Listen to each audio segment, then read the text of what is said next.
Imagine the last sunrise you will ever see. Not because you are dying, not because the world is ending in fire or flood, but because the sun, that ancient burning constant that has governed every single day of life on this planet for 4.5 billion years, is slowly, silently disappearing from our sky. This is not science fiction. This is a scientific scenario that some of the world's leading astrophysicists, planetary scientists, and climate researchers have spent years calculating with brutal mathematical precision. What happens to Earth if it is ejected from the solar system? What happens to the oceans, the atmosphere, the last pockets of life clinging to a frozen, dark world drifting through the void between stars? And here is the thing that will stop you cold. The answer is not what you expect, because some scientists argue, and argue seriously with published research behind them, that life on a rogue Earth would not end in the first 48 hours. It would transform. It would retreat. And in the deepest, strangest corners of our planet, it might actually survive for millions of years. But before we get there, before we talk about what survives, we need to understand what is lost. And what is lost in those first 48 hours is almost everything we have ever known. Let us set the scene. Let us be precise about what we are discussing, because this is not a vague apocalyptic fantasy. Scientists at institutions including NASA's Jet Propulsion Laboratory, the Harvard-Smithsonian Center for Astrophysics, and the University of Chicago have modeled rogue planet scenarios using real physics. Rogue planets, also called free-floating planets or orphan planets, are not theoretical curiosities. They are real. They exist throughout our galaxy in enormous numbers. In 2013, a study published in the journal Astrophysical Journal Letters, led by researchers from the Kavli Institute for Particle Astrophysics and Cosmology at Stanford University, estimated that there could be as many as 100,000 rogue planets for every single star in the Milky Way. 100,000. That number is almost impossible to absorb. It means the galaxy is full, absolutely crowded, with worlds that were once part of solar systems and were then thrown out, cast into the dark, sentenced to drift forever through interstellar space with no sun, no warmth, no light. How does it happen? How does a planet get ejected from its own solar system? The mechanisms are well understood. Gravitational interactions between planets, particularly during the early chaotic formation period of a solar system, can send one planet careening outward. A close encounter with a passing star can disrupt orbital mechanics enough to fling a world free. In rare but documented cases, the death of a host star, a supernova, can eject surviving planets like seeds scattered by an explosion. For Earth specifically, the most discussed scenario involves a rogue star or a massive Jupiter-sized object passing close enough to our solar system to gravitationally perturb Earth's orbit. The encounter would not need to be dramatic. Space is slow and vast. The perturbation could unfold over decades, gradually stretching Earth's orbit until one day, after years of increasingly cold winters and increasingly weak summers, the planet crosses the threshold of no return. But for the purposes of this investigation, we are going to focus on something more immediate, more visceral. We are going to assume the ejection is sudden, catastrophic, the result of a gravitational encounter so severe that within a matter of days, Earth's trajectory is fundamentally altered. The planet is no longer in a stable orbit around the Sun. It is moving outward, accelerating, and it is never coming back. Hour zero. The moment Earth becomes a rogue planet. What does that moment look like from the surface? The answer, astonishingly, is almost nothing. at least at first. This is the detail that always surprises people. There is no explosion, no shock wave, no immediate darkness. Gravity is a subtle force over short timescales. In the first hours after Earth begins its escape trajectory, the sky looks exactly the same. The sun is still there, still burning.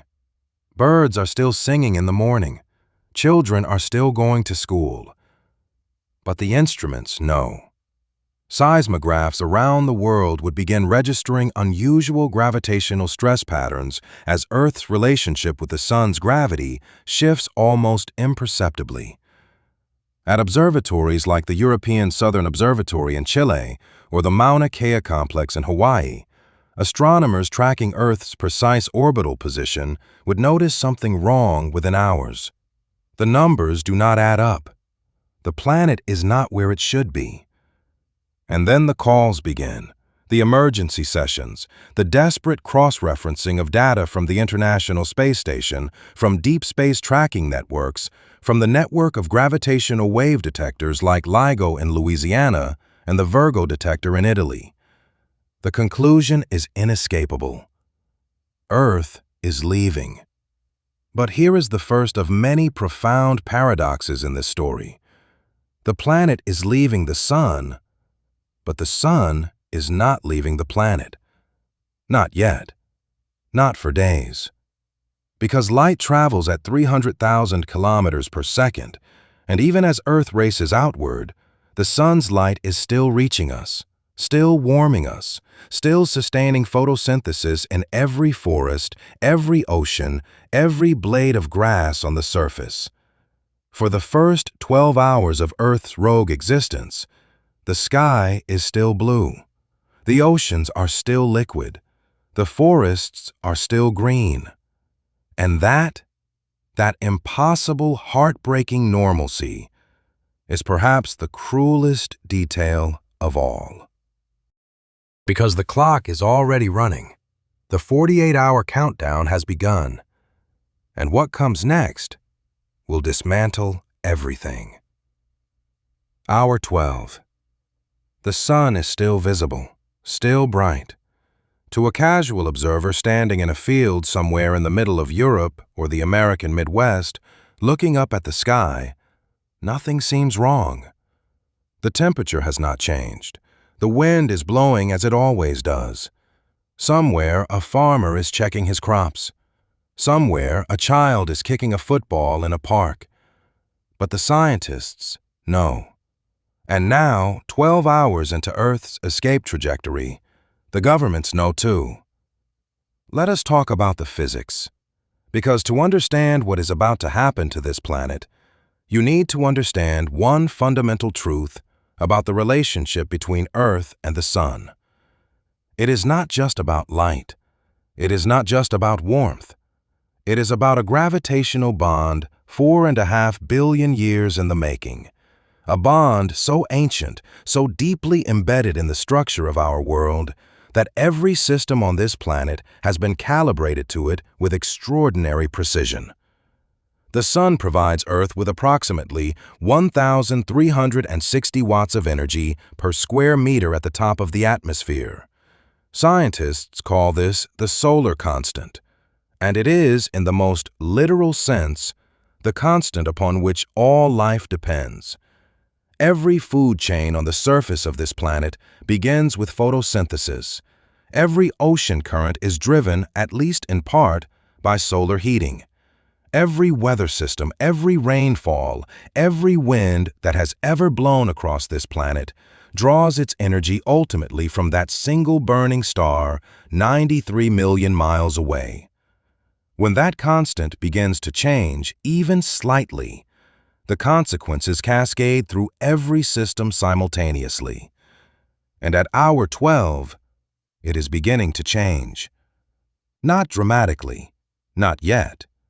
Earth is still relatively close in astronomical terms. But the planet is accelerating outward along its new trajectory, and the solar constant is already measurably, if slightly, lower than it was yesterday.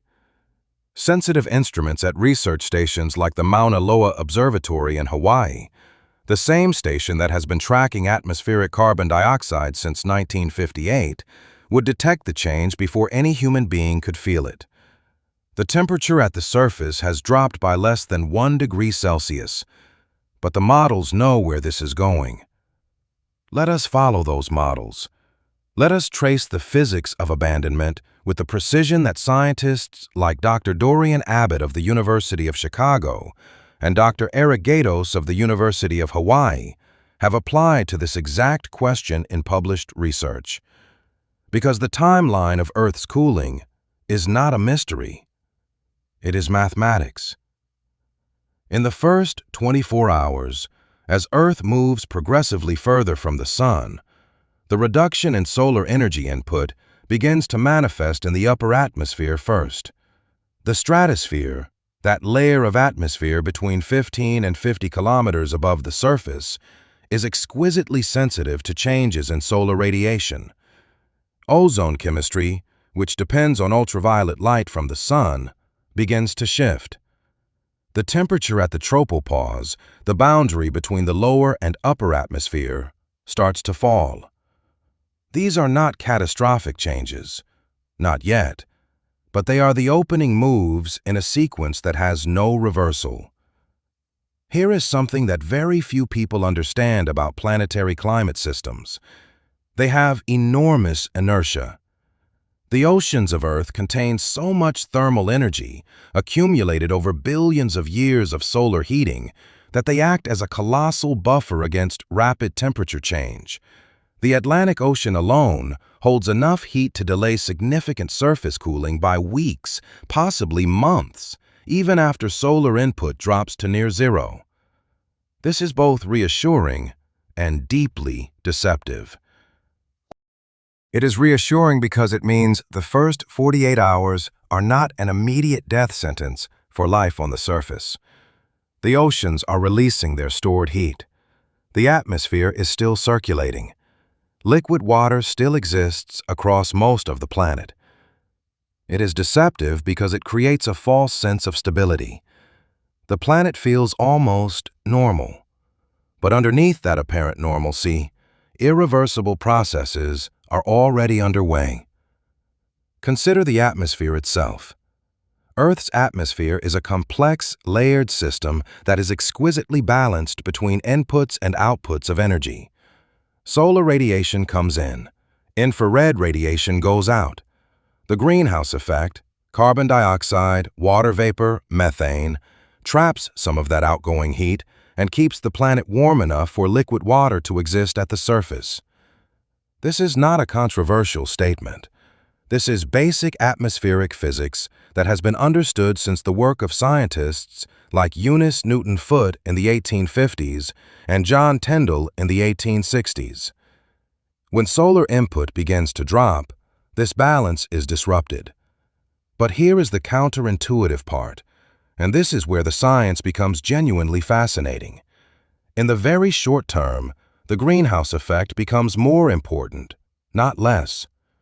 As the planet begins to cool, water vapor in the atmosphere, the most powerful greenhouse gas, begins to condense and precipitate out as rain and snow. This reduces the greenhouse effect further, which accelerates cooling, which causes more water vapor to condense, which reduces the greenhouse effect further still. Scientists call this a positive feedback loop.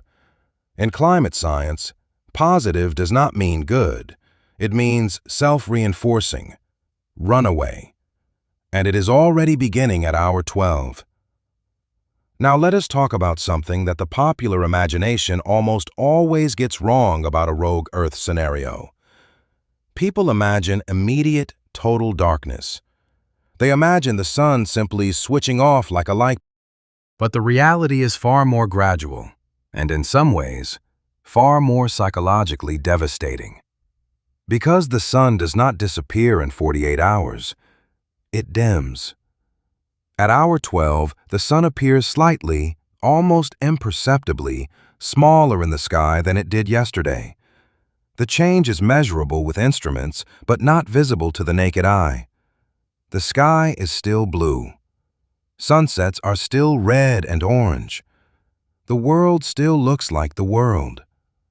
At hour 24, the one-day mark, Earth has traveled significantly further along its escape trajectory. The sun is now noticeably dimmer. Not dark, not gone, but measurably, visibly fainter. Scientists at solar observatories would be able to confirm with the naked eye what their instruments have been screaming for 24 hours. The solar disk, that burning circle that has governed human civilization since before we had words to describe it, is smaller than it was yesterday. Temperatures at the surface have now dropped by approximately 2 to 3 degrees Celsius on average. This sounds modest, but remember, the last ice age, which buried vast portions of North America and Europe under kilometers of glacial ice, was triggered by an average global temperature drop of just 4 to 7 degrees Celsius. And that ice age unfolded over thousands of years. We are talking about 2 to 3 degrees in 24 hours. The climate system is being hit with a hammer. Somewhere over the Arctic, the first unusual snow is falling in what should be a warm summer month. Somewhere over the Pacific, sea surface temperatures are dropping in ways that are beginning to disrupt established weather patterns. Meteorologists at the National Oceanic and Atmospheric Administration, at the European Center for Medium-Range Weather Forecasts, at the Japan Meteorological Agency, all of them are watching the same impossible data and reaching the same impossible conclusion. The planet's climate system is entering a state that has no historical precedent. Not the Younger Dryas cooling event 12,900 years ago. Not the snowball Earth glaciation 700 million years ago.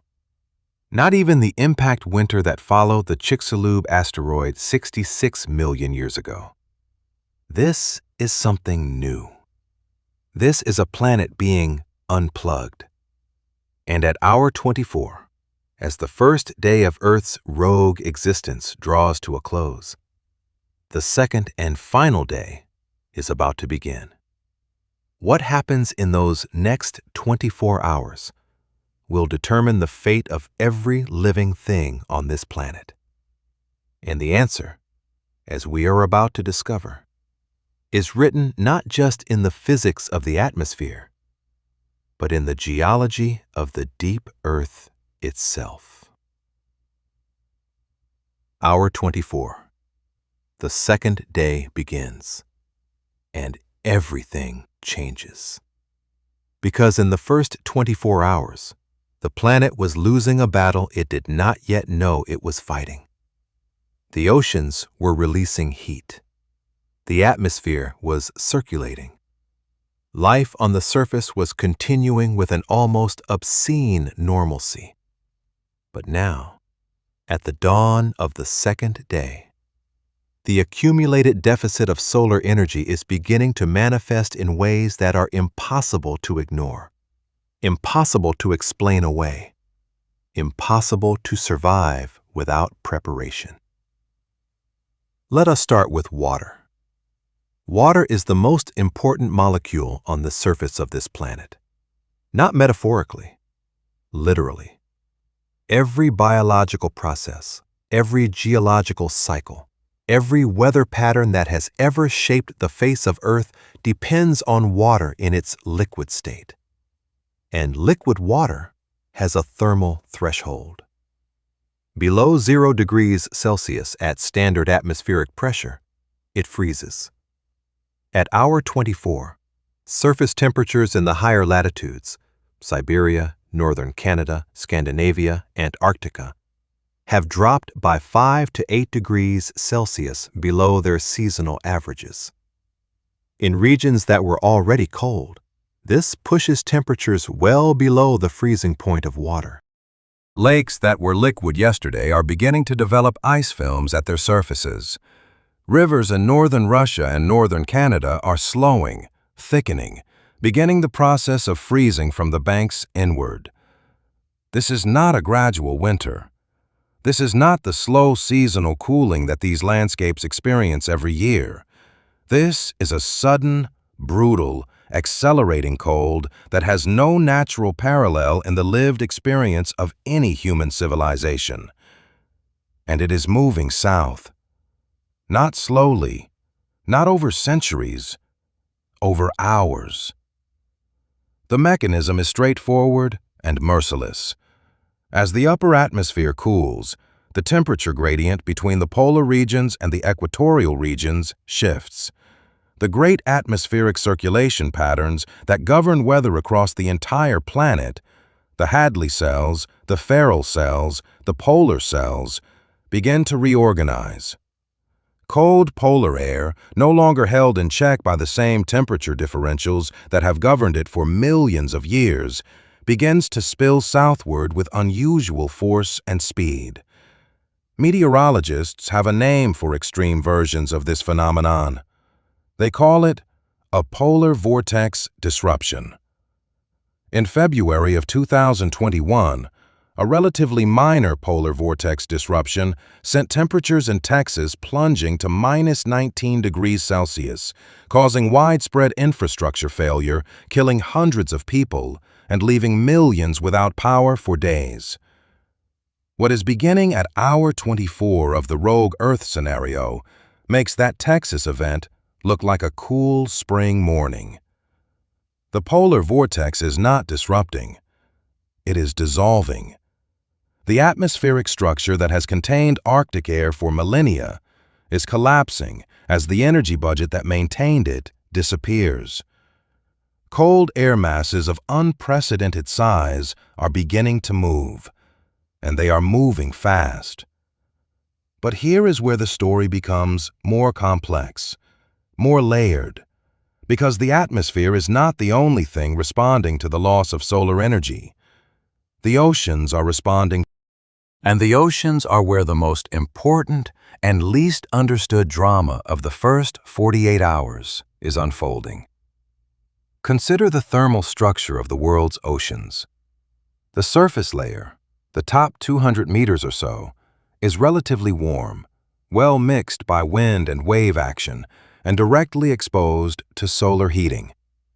Below this lies the thermocline, a zone of rapidly decreasing temperature.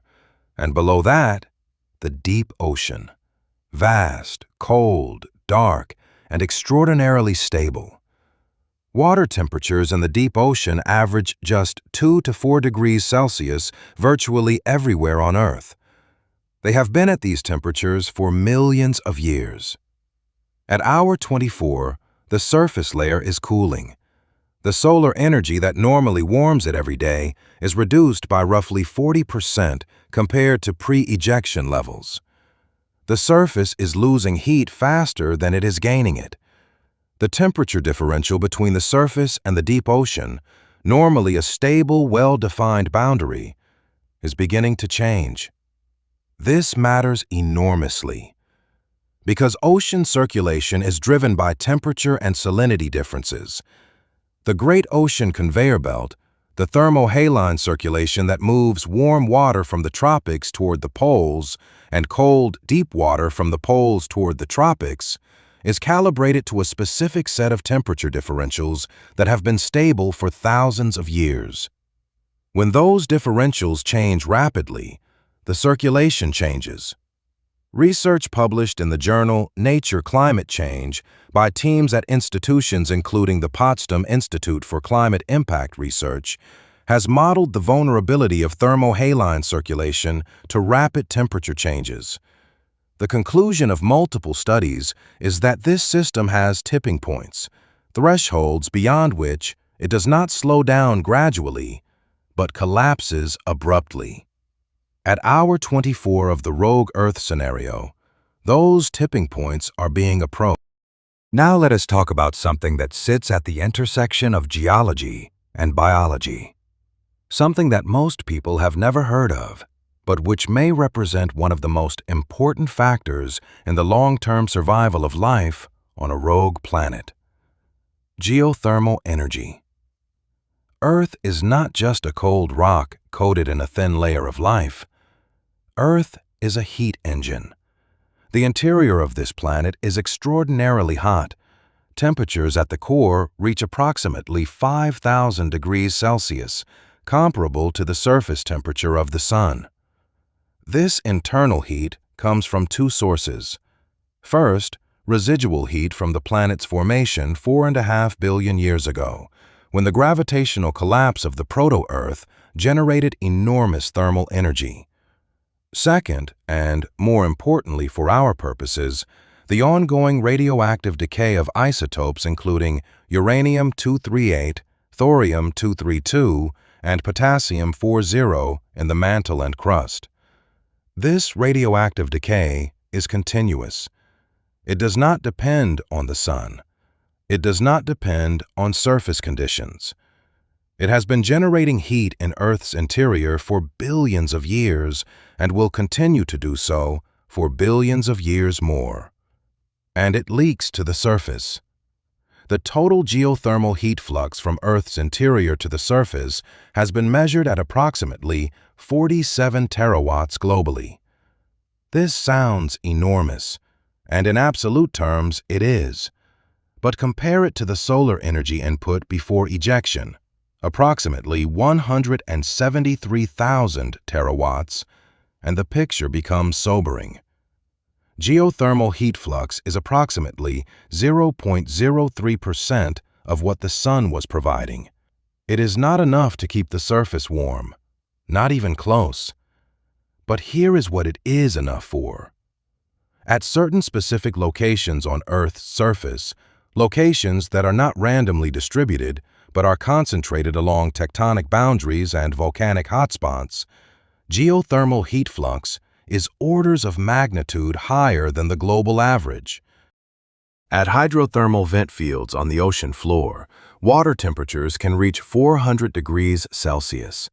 At volcanic systems like Yellowstone in Wyoming, Iceland's Hengil volcanic system, or the Kamchatka Peninsula in Russia, geothermal heat brings significant warmth to the surface. And in a world without sunlight, these locations become something extraordinary. They become the last warm places. But we are getting ahead of ourselves, because we are only at hour 24, and there is still one more full day of the countdown to survive. One more catastrophic sequence of events to trace. Let us go to hour 36, the midpoint of the second day.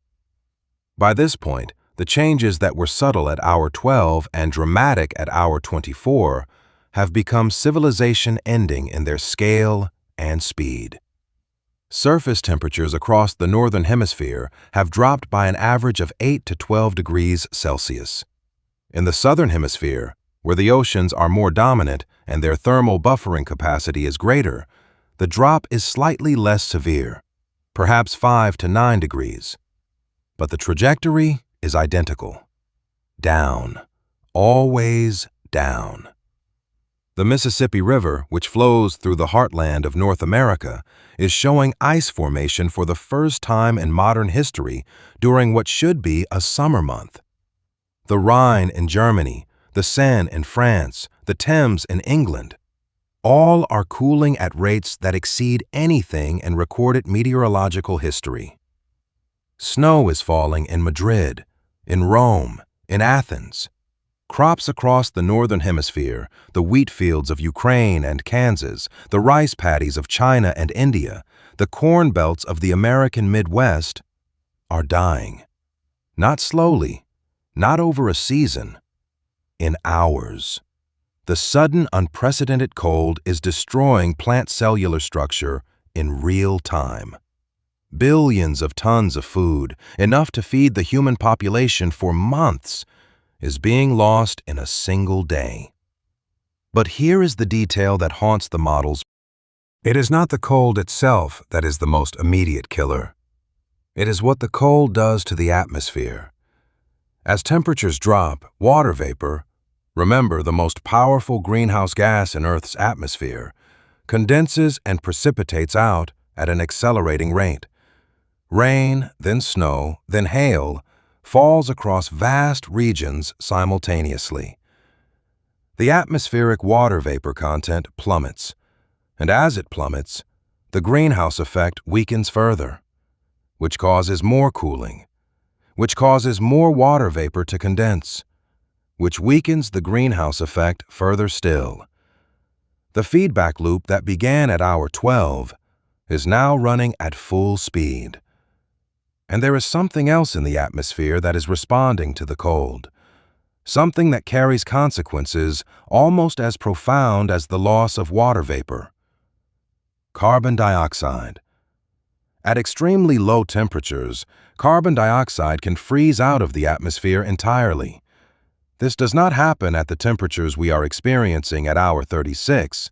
Carbon dioxide freezes at minus 78 degrees Celsius at standard atmospheric pressure, temperatures that are still far below what is occurring at the surface. But in the upper atmosphere, where temperatures are already much lower, subtle changes in CO2 dynamics are beginning. More immediately relevant is what is happening to the oceans as they cool. Cold water absorbs carbon dioxide more efficiently than warm water. As sea surface temperatures drop, the oceans begin pulling CO2 out of the atmosphere at an accelerating rate. This is a process that normally operates over centuries and millennia as part of the long-term carbon cycle.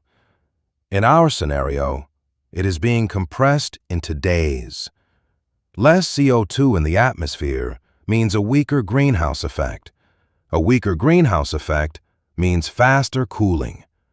Faster cooling means the oceans absorb CO2 even more efficiently. Another feedback loop, another runaway process. And the clock is still ticking. Hour 42. 6 hours before the end of the 48-hour window. The world at this moment is almost unrecognizable. Hour 42. 6 hours remain. Stand still for a moment and try to imagine what this world looks like. The sun is still visible in the sky, but it is wrong, deeply, fundamentally wrong. It is the size of a bright star, brilliant, piercing, but distant in a way that the human eye registers as profoundly unnatural. It gives light, but almost no warmth. The sky around it is still blue during the day, but a blue that is darker, colder, more brittle than anything recorded in human memory. At night, the stars are extraordinary, clearer than they have ever appeared to modern human eyes, because the industrial civilization that once lit up the darkness is beginning to go dark itself. Power grids are failing, not because of any dramatic infrastructure attack, not because of war or sabotage, but because the entire energy architecture of human civilization was built on assumptions that are now false. Coal plants, gas turbines, nuclear reactors, these still function. But the supply chains that feed them, the workers who operate them, the communications networks that coordinate them, all are under catastrophic stress from the cold and the chaos. In northern regions, the cold at hour 42 has reached levels that break infrastructure. Water pipes are bursting inside buildings across northern Europe, Russia, Canada, and the northern United States. When water pipes burst, it is not just an inconvenience. It is a cascade failure. Burst pipes flood electrical systems. Flooded electrical systems cause fires. Fires in buildings that can no longer be heated draw desperate people seeking warmth, creating new dangers. And firefighters operating in temperatures that are already approaching minus 20 or minus 30 degrees Celsius in some northern cities are discovering that their equipment, hoses, pumps, vehicles, is itself beginning to fail. But let us step back from the human drama for a moment, because as significant as the human story is, the geological and biological story of these final 6 hours is perhaps even more profound. Let us go beneath the surface. Specifically, let us go to the ocean floor. The deep ocean at hour 42 is one of the most complex and least understood environments on Earth, and it is responding to the rogue planet scenario in ways that are not immediately obvious but carry enormous long-term consequences. Here is something remarkable. At the bottom of the world's oceans, along the mid-ocean ridges that snake across the seafloor like the seams of a baseball, hydrothermal vent systems are operating in complete ignorance of the catastrophe unfolding at the surface. These systems, first discovered by the research submersible Alvin, operated by the Woods Hole Oceanographic Institution during a landmark expedition to the Galapagos Rift in 1977, are powered entirely by geothermal energy. They have nothing to do with the sun. They never did. Hot water, superheated by contact with magma chambers deep in the crust, erupts through the seafloor at temperatures of up to 400 degrees Celsius. Around these vents, extraordinary ecosystems thrive. Tube worms up to 2 meters long, giant clams, ghostly white crabs, specialized shrimp with heat-sensing organs on their backs, microbial mats of chemosynthetic bacteria, organisms that derive energy not from sunlight, but from the chemical reactions between hydrogen sulfide and oxygen. These ecosystems have been studied intensively since their discovery. Researchers at institutions including the Monterey Bay Aquarium Research Institute, the University of Washington School of Oceanography, and the Max Planck Institute for Marine Microbiology have documented their extraordinary resilience and their complete independence from solar. At hour 42 of the rogue Earth scenario, these communities are among the least affected ecosystems on the planet. The surface is dying. The deep ocean floor is, in a terrible and magnificent irony, business as usual. This distinction between the solar-dependent surface world and the geothermally powered deep world is the central axis around which the long-term fate of life on a rogue Earth turns. And we will return to it. But first, we need to finish the surface story. Because the surface story is not over yet. Let us talk about ice. Specifically, let us talk about the speed of ice formation and what it means for the planet as a whole. At hour 42, sea ice is forming at unprecedented rates across the world's oceans, not just in the Arctic and Antarctic. Sea ice is already forming in the North Atlantic, in the Northern Pacific, in the Baltic Sea, in Hudson Bay. The rate of ice formation is roughly 20 to 50 times faster than the most extreme seasonal sea ice formation events ever recorded. Scientists at the National Snow and Ice Data Center in Boulder, Colorado, whose satellite systems continue to function because certain satellites are solar-powered and the sun, though distant, still provides some energy. These scientists are watching their screens with a mixture of awe and horror as the ice extent data updates every few hours. The ice is not just forming, it is forming and reflecting. This is crucial. Ice has an albedo, a reflectivity, of approximately 80 to 90%. This means it reflects 80 to 90% of the solar radiation that strikes it back into space, rather than absorbing it as heat. The ocean, by contrast, has an albedo of only about 6%. It absorbs 94% of incoming solar energy as heat. As sea ice spreads across the ocean's surface, the planet's reflectivity increases dramatically. The small amount of solar energy that is still reaching Earth, already reduced by the planet's increasing distance from the sun, is now being reflected away at an accelerating rate. Less energy is absorbed. The planet cools faster. More ice forms. More energy is reflected. The planet cools faster still. This is the ice albedo feedback loop. Climate scientists have studied it extensively in the context of both historical glacial periods and potential future climate scenarios. In the rogue Earth context, it operates with a speed and ferocity that has no precedent in Earth's geological record. At hour 42, this feedback loop is running at full power. And something else is happening at the surface that is equally consequential, though far less visible. The soil is freezing. Not just in the regions that already have permafrost, Siberia, northern Canada, Alaska, the Tibetan Plateau. The freezing front is advancing southward at a pace of hundreds of kilometers per day. The topsoil across vast agricultural regions of the northern hemisphere is becoming rock-hard, frozen solid, killing the microbial communities within it that are responsible for nutrient cycling, decomposition, and the maintenance of soil fertility. Here is a detail that is almost never discussed in popular treatments of the rogue planet scenario, but which carries profound, long-term implications. Soil contains an enormous reservoir of carbon. The permafrost regions of Siberia and northern Canada alone hold an estimated 1.5 trillion tons of organic carbon, roughly twice the amount currently in the atmosphere. Under normal conditions, warming temperatures cause this permafrost to thaw, releasing carbon dioxide and methane as the organic material decomposes.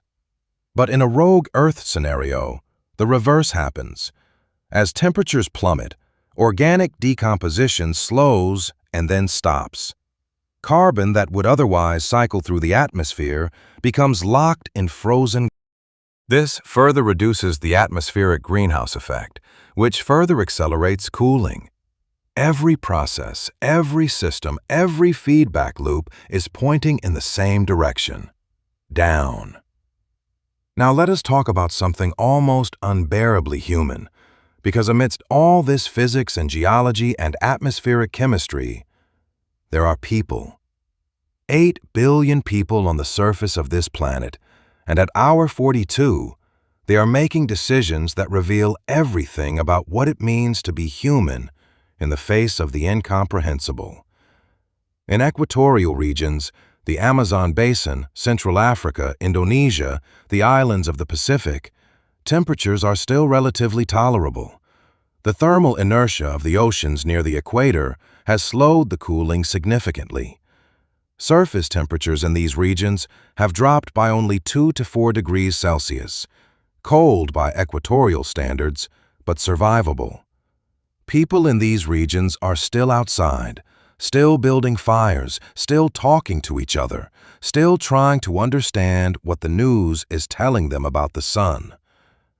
In the mid-latitudes, the situation is desperate but not yet terminal. Cities like Chicago, Moscow, Beijing, and London are experiencing temperatures that are brutal, -15 to -25 degrees Celsius in many locations, but survivable for people with adequate shelter and heating fuel. The problem is that the heating fuel is running out. Natural gas pipeline systems, which supply heat to hundreds of millions of homes across Europe and North America, are designed to operate under a specific range of conditions. Many of those conditions are now being violated. Ground frost is affecting pipeline integrity. Pressure systems are behaving unexpectedly as gases respond to unprecedented temperature gradients. Compressor stations that maintain pipeline pressure are failing as their own cooling systems, designed to operate in ambient temperatures that no longer exist, malfunction. In the cities, there is a gathering, an instinctive human response to existential cold. People are moving toward heat sources, power plants, factories that still have steam heat, underground subway systems which, insulated from the surface cold by meters of rock and concrete, are still relatively warm. The Moscow Metro, running at depths of up to 84 meters below the surface, has become a refuge for tens of thousands of people. The London Underground, the Paris Metro, the New York City subway, wherever the tunnels run deep enough, people are going underground. This is not just a survival instinct, it is a preview of something larger. Because going underground, moving away from the dying surface and toward the warmth of the Earth's interior, is precisely what the physics of a rogue planet scenario suggests is the long-term survival strategy. The people crowding into the Moscow metro at hour 42 are, without knowing it, enacting on a small and temporary scale what will need to happen on a vast and permanent scale if any complex life is to survive the centuries ahead. But we are still in the 48-hour window, and there are still 6 hours to go. Hour 47. 1 hour before the end of the first 48 hours of Earth's rogue existence. The sun is barely recognizable. From the surface, it appears as an intensely bright point of light, brilliant as a star, far brighter than Venus at its maximum, but tiny, cold, giving light but almost no warmth at all. At night, and the nights are already longer, already darker, already colder than anything in human experience, the Milky Way blazes across the sky with a clarity and intensity that would be breathtaking if the people looking up at it were not freezing. Average global surface temperature has dropped by 15 to 20 degrees Celsius from pre-ejection levels. The oceans are still liquid at the equator, but ice is advancing across their surface at unprecedented speed. The Amazon River, fed by rainfall from an atmosphere that is still releasing its stored water vapor, is still flowing. But it is colder, and it is slowing. Photosynthesis across most of the planet's surface has effectively stopped. Not because there is no light. The sun still provides some light, even at this distance. But because the temperatures have dropped below the threshold at which most plant enzymatic processes can function. The great green machinery of the biosphere, 3 billion years of evolutionary refinement, is shutting down. Leaf by leaf, blade of grass by blade of grass. And in the deep ocean, the hydrothermal vents keep erupting. In the geothermal hotspots, the heat keeps rising. In the deepest, warmest, most sheltered places on this ancient planet, life keeps living. Hour 48. The first 2 days are over, and now we must ask the question that this entire investigation has been building toward.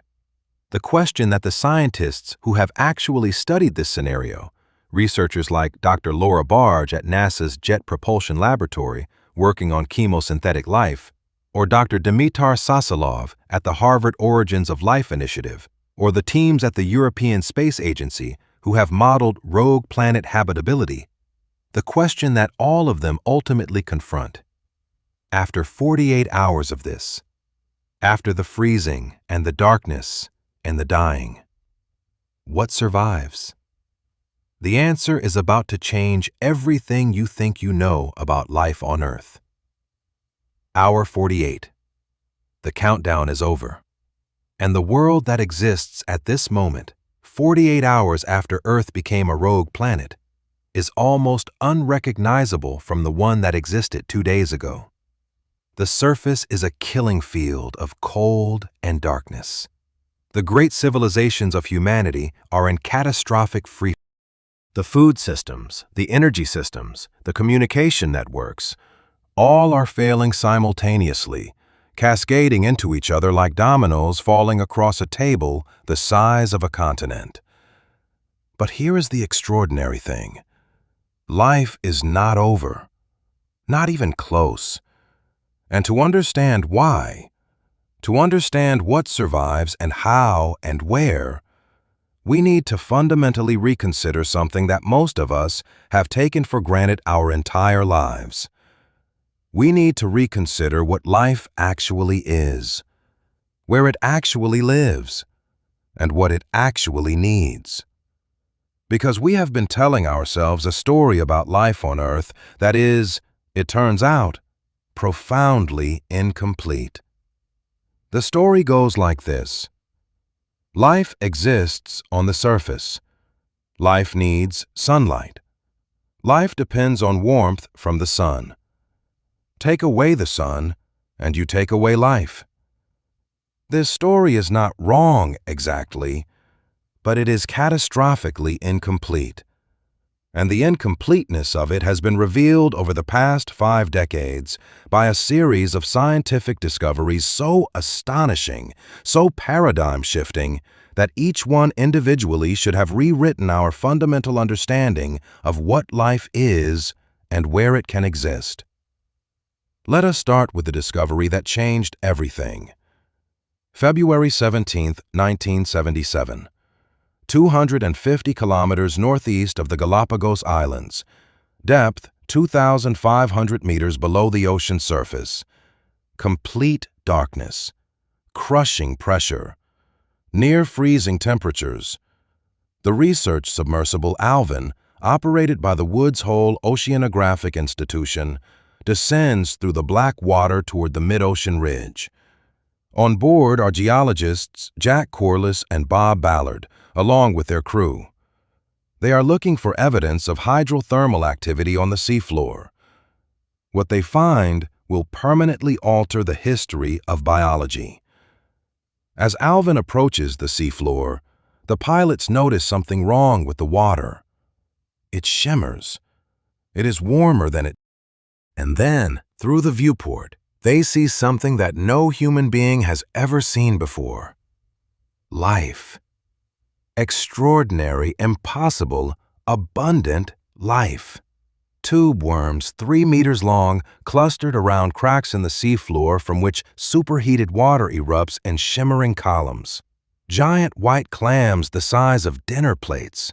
Mats of bacteria so thick they look like white snow blanketing the rock. Translucent shrimp, ghostly crabs. An entire ecosystem, complex, layered, teeming, existing in complete and total darkness, at crushing pressure, with no sunlight whatsoever. The scientific community was stunned, not just surprised, stunned, because the discovery of hydrothermal vent ecosystems did not just reveal a new habitat, it revealed a new principle. Life did not need the sun. Life needed energy, and energy could come from the Earth itself. The organisms at the base of these vent ecosystems are chemosynthetic bacteria and archaea. Instead of using sunlight to convert carbon dioxide and water into organic compounds, photosynthesis, they use chemical energy. Specifically, they oxidize hydrogen sulfide, methane, and other reduced compounds that pour out of the vents using this chemical energy to fix carbon and build organic molecules. This process, chemosynthesis, is not a marginal curiosity. It is a complete alternative metabolic strategy for life, one that requires no sunlight, one that has been operating on the floor of Earth's oceans continuously, in the dark, for hundreds of millions of years. In a rogue planet scenario, chemosynthetic ecosystems are not threatened by the loss of the sun. They are completely unaffected by it. The hydrothermal vents that sustain them are powered by Earth's internal heat. They will continue operating regardless of what happens at the surface, regardless of how cold the surface becomes, regardless of how far from the sun the planet drifts. As of 2023, scientists have cataloged hydrothermal vent fields at hundreds of locations across the world's ocean floor. The Mid-Atlantic Ridge, the East Pacific Rise, the Indian Ocean Ridge, the Arctic Ridge System, each one a potential refuge, each one an island of warmth and chemical energy in the cold dark of the deep ocean. But here is what makes the vent ecosystem story even more remarkable in the context of our scenario. At hour 48, the surface of the ocean, down to depths of several hundred meters, is cooling rapidly. The thermohaline circulation is disrupting. The chemistry of the upper ocean is changing. But the deep ocean floor, 2,000, 3,000, 4,000 meters down, has changed almost not at all. The thermal mass of the deep ocean is so enormous that the surface catastrophe has barely registered at those depths. The temperature differential between the vent water and the surrounding deep ocean water, the driver of vent ecosystem chemistry, is essentially unchanged. The deep ocean communities are not just surviving, they are operating normally. Now let us go deeper still, not into the ocean, into the rock itself. Because one of the most astonishing scientific discoveries of the past 30 years has revealed that Earth harbors a hidden biosphere of almost incomprehensible scale. A biosphere that lives not on the surface, not in the ocean, but inside the rock of the crust itself. Deep subsurface microbial life was first seriously proposed by scientist Thomas Gold in a controversial 1992 paper in the Proceedings of the National Academy of Sciences. Gold argued that vast quantities of microbial life existed in the pores and fractures of rock kilometers below the surface, sustained by chemical energy from the interaction of water with rock minerals, a process called serpentinization, and by radiolytic hydrogen produced by the radioactive decay of uranium, thorium, and potassium in the rock. Gold was largely dismissed at the time. He was right. Over the following 3 decades, a series of drilling projects and deep mine studies have confirmed beyond any reasonable scientific doubt that deep subsurface life is real, abundant, and ancient. The Deep Carbon Observatory Project, an international collaboration involving over 1,200 scientists from 46 countries, launched in 2009 and running for a decade, produced what is perhaps the most comprehensive assessment of deep life ever conducted. Their findings, published across dozens of peer-reviewed papers in journals including Nature, Science, and Proceedings of the National Academy of Sciences, were extraordinary. The total biomass of microorganisms living in the subsurface, in rocks, in deep aquifers, in mines, in oil reservoirs, is estimated at between 15 and 23 billion tons of carbon. This is comparable to and possibly exceeds the total biomass of all surface life on Earth combined. Every tree, every animal, every insect, every ocean organism, the deep subsurface microbial world rivals all of that put together. These organisms, bacteria and archaea found at depths of up to 5 kilometers in the crust, live in conditions that would kill virtually any surface organism instantly. Temperatures above 100 degrees Celsius in some deep locations, pressures hundreds of times greater than at the surface, no sunlight, no oxygen in many cases, geological timescales of isolation, and yet they live. Some of them reproduce so slowly that a single cell division takes tens of thousands of years.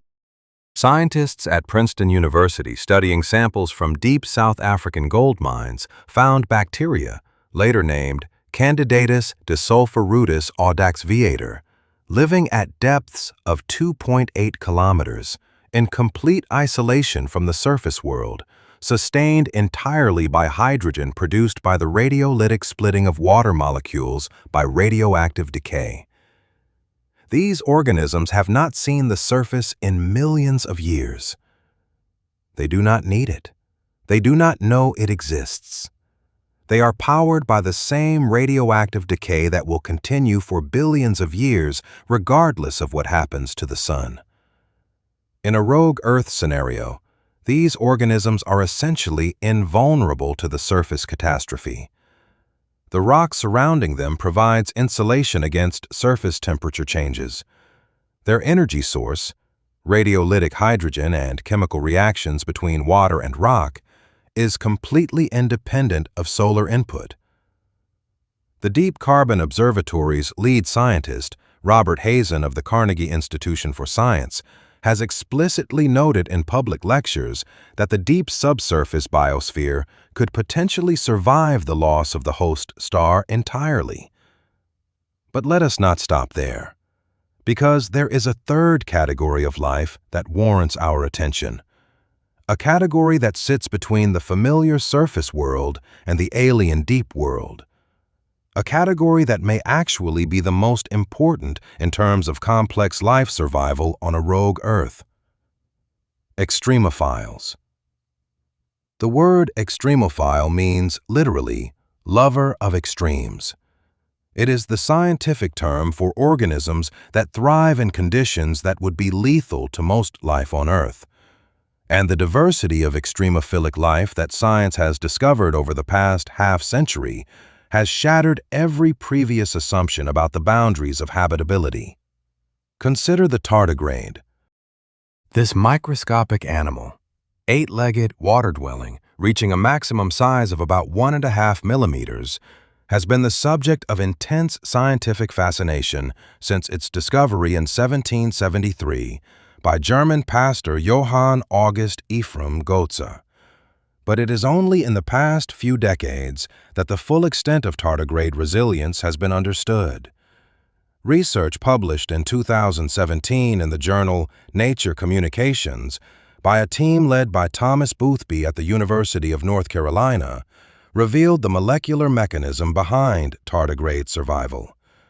When conditions become lethal, extreme cold, extreme heat, desiccation, radiation, tardigrades enter a state called cryptobiosis.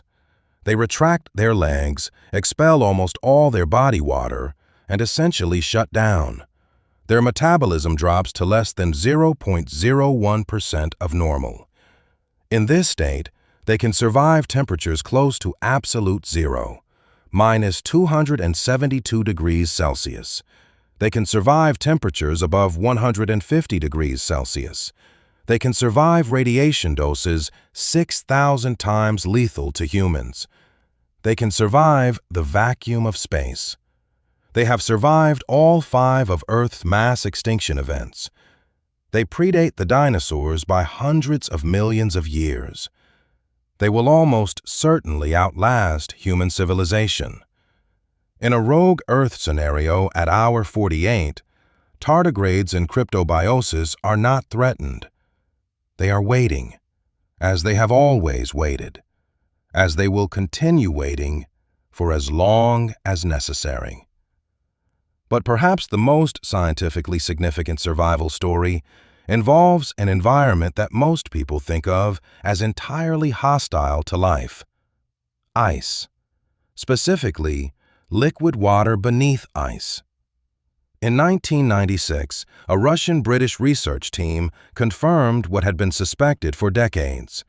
Beneath the Antarctic ice sheet, buried under 4 kilometers of glacial ice at Russia's Vostok station, there is a liquid water lake, Lake Vostok. 330 kilometers long, 50 kilometers wide, estimated to be between 15 and 25 million years old, isolated from the surface world by its ice cap for millions of years. In 2012, Russian researchers from the Arctic and Antarctic Research Institute in St. Petersburg drilled through and reached the lake's waters for the first time. The results, published in the journal Science, were extraordinary. Despite millions of years of isolation and complete darkness, the lake showed evidence of microbial life, adapted, specialized, surviving. Lake Vostok is not unique. Scientists have now identified over 400 subglacial lakes beneath the Antarctic ice sheet alone, and the mechanism that keeps them liquid is directly relevant to our rogue Earth scenario.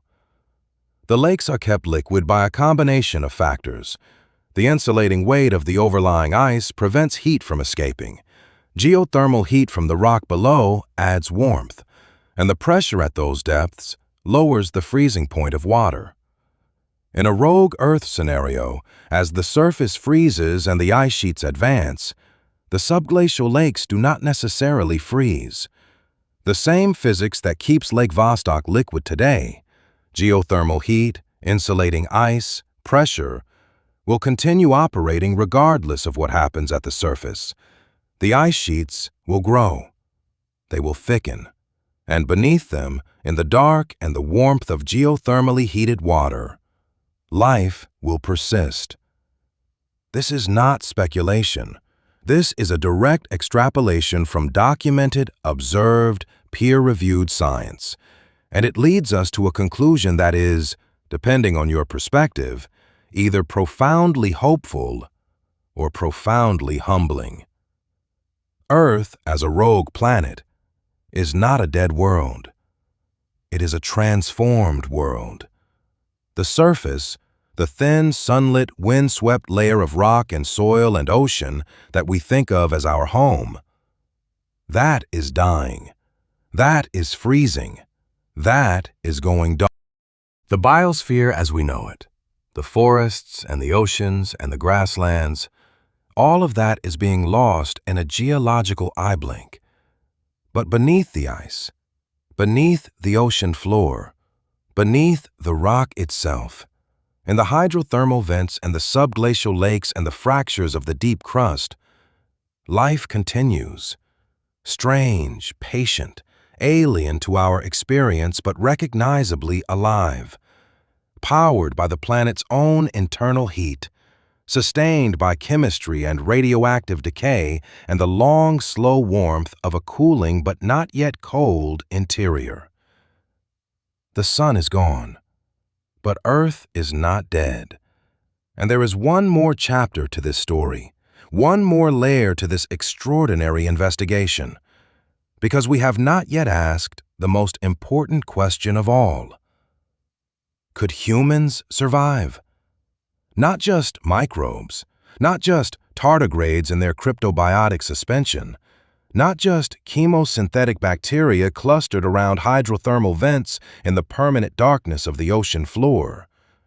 Could us, complex, fragile, social, technological, desperately sun-dependent us, could we find a way to endure? The answer is more serious than you might expect, and it has already been calculated. Could we survive? It is the question that has been hovering over everything we have discussed, over every atmospheric model, every geothermal calculation, every extraordinary discovery about deep life and hydrothermal vents and subglacial lakes. Because none of that science exists in a vacuum. It exists in a world that contains us. 8 billion human beings, the most technologically sophisticated species this planet has ever produced, and simultaneously, perhaps the most fragile in terms of our dependence on a very specific set of surface conditions. So let us ask the question seriously, scientifically, without sentiment and without despair. Could humanity survive the rogue planet scenario? The answer, according to a small but serious body of scientific literature, is a qualified and deeply conditional yes. But the civilization that survives would be so different from the one we know that calling it by the same name might be misleading. Let us start with the physics of human survival. What does a human being actually need? Strip away everything cultural, everything technological, everything civilizational. Get down to the bare biological requirements. A human being needs air to breathe, liquid water to drink, food containing sufficient calories and nutrients, a body temperature maintained within a narrow range, roughly between 36 and 38 degrees Celsius internally, and shelter from conditions that would push that internal temperature outside its viable range.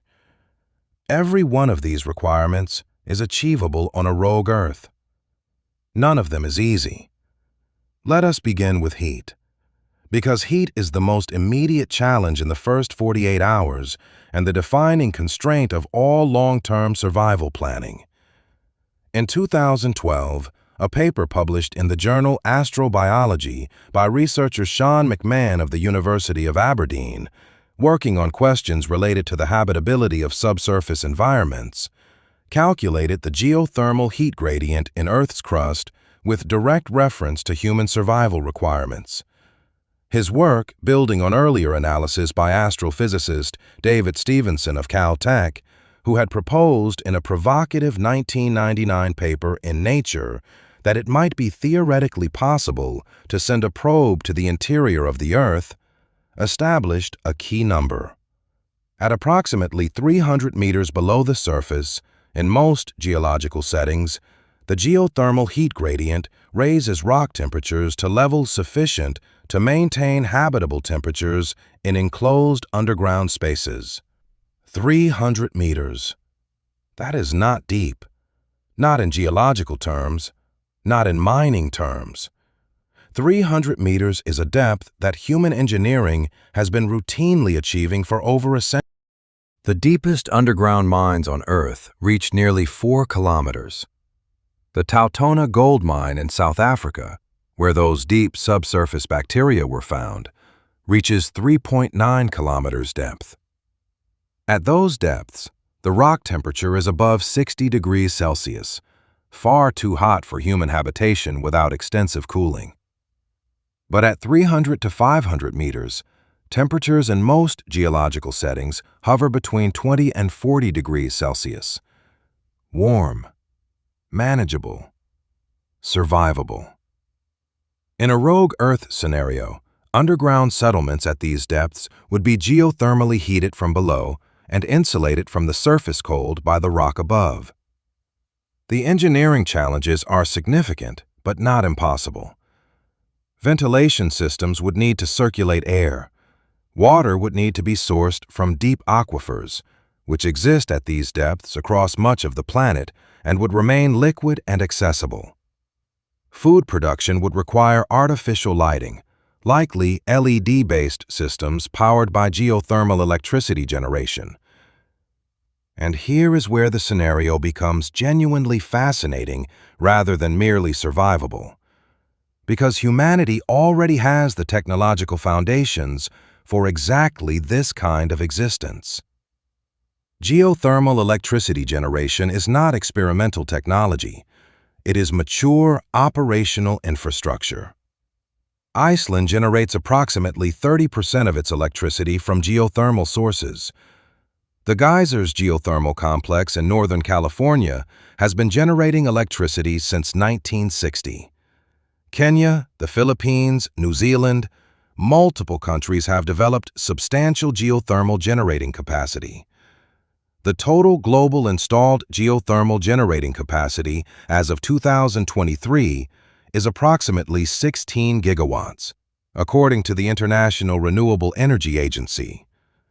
16 gigawatts is not enough to power the current global civilization, not even close.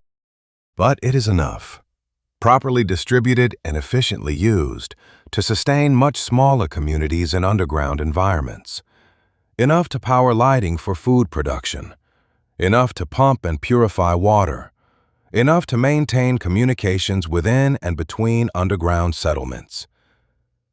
Now let us talk about food.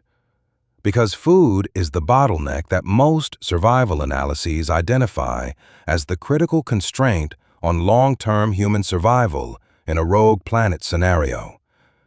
The surface agricultural system is dead at hour 48. We established that. The fields are frozen. The crops are destroyed. The soil microbiology is shutting down. The entire food production infrastructure of surface civilization is gone. But underground food production is not a fantasy. It is a technology that exists today and has been studied extensively in the context of deep space colonization, nuclear war survival planning, and more recently in research on sustainable urban agriculture. Hydroponic and aeroponic growing systems, which grow plants without soil, using nutrient-enriched water or mist in controlled indoor environments, can achieve crop yields per square meter that are 10 to 20 times higher than surface field agriculture. LED lighting systems tuned to the specific wavelengths required for photosynthesis, primarily red wavelengths around 660 nanometers and blue wavelengths around 450 nanometers, can sustain plant growth in complete darkness with electrical power inputs that are achievable with geothermal generation. Research published in 2020 by a team at Cornell University's College of Agriculture and Life Sciences demonstrated that a fully enclosed hydroponic facility of 1,000 square meters, powered by renewable energy and optimized for caloric output, can produce sufficient food for approximately 100 people. Scale this up, and underground spaces of sufficient scale exist, from natural cave systems to purpose-built excavations to existing mine networks, and the mathematics of food production becomes manageable. Not comfortable, not abundant, but manageable. The Svalbard Global Seed Vault, buried 120 meters inside a mountain in the Norwegian Arctic archipelago at approximately 78 degrees north latitude, contains seeds from virtually every food crop variety known to agriculture. Nearly 1.25 million seed samples as of 2023. This extraordinary repository was designed to survive nuclear war, sea level rise, and major surface catastrophes. In a rogue planet scenario, it would also survive the initial cold. The permafrost in which it is embedded would actually deepen and stabilize with falling temperatures. Those seeds would be among the most precious objects on a rogue Earth. The biological library of 10,000 years of human agricultural development preserved in the dark of an Arctic mountain. Now let us consider where, geographically, the best prospects for human survival actually lie. This is where the geology becomes directly practical. The most favorable locations for long-term human survival on a rogue Earth are determined by three overlapping factors. First, proximity to geothermal heat sources. Second, access to deep aquifer water. Third, presence of existing underground infrastructure or suitable geology for rapid underground excavation. Iceland is perhaps the most obvious candidate. It sits on the mid-Atlantic ridge. Its entire geological identity is defined by volcanic and geothermal activity. Geothermal heat is available essentially everywhere on the island at accessible depths. The country already has extensive experience with geothermal energy infrastructure. Its population of approximately 370,000 people is small enough that underground survival facilities of manageable scale could theoretically house the entire population. The Kamchatka Peninsula in Russia's far east offers similar geothermal advantages, one of the most volcanically active regions on Earth, with enormous geothermal potential. The volcanic regions of Japan. The geothermal zones of New Zealand's North Island. The East African Rift Valley, where geothermal energy bubbles close to the surface across thousands of kilometers of tectonically active terrain. Less obviously, but equally importantly, the great underground mine networks of Southern Africa, particularly in South Africa, Zimbabwe, and Zambia, represent existing deep infrastructure of enormous extent. The Witwatersrand gold mining region of South Africa contains thousands of kilometers of excavated tunnels at depths where geothermal temperatures are warm but not dangerously hot. This infrastructure, with modification, represents ready-made underground living space on a significant scale. But here is the aspect of long-term human survival on a rogue Earth that is most rarely discussed. The aspect that may ultimately be more important than any of the physics or the engineering. The psychological aspect. Human beings evolved on the surface of a sunlit world. We are diurnal organisms. Our circadian rhythms are calibrated to the 24-hour cycle of light and dark, governed by Earth's rotation relative to the sun. Our vitamin D synthesis requires ultraviolet light. Our serotonin production, one of the key neurochemical regulators of mood and mental health, is strongly influenced by light exposure. Our social structures, our cultural systems, our entire psychological architecture was built around a life lived under an open sky. Underground existence strips all of that away. Research on the psychological effects of extended underground living comes from several sources. Studies of workers and researchers at Antarctic stations who experience months of polar night document well-established patterns of mood disruption, sleep disorder, and cognitive impairment. Submarine crews on extended deployments in artificial light environments show measurable psychological stress responses even over periods of weeks.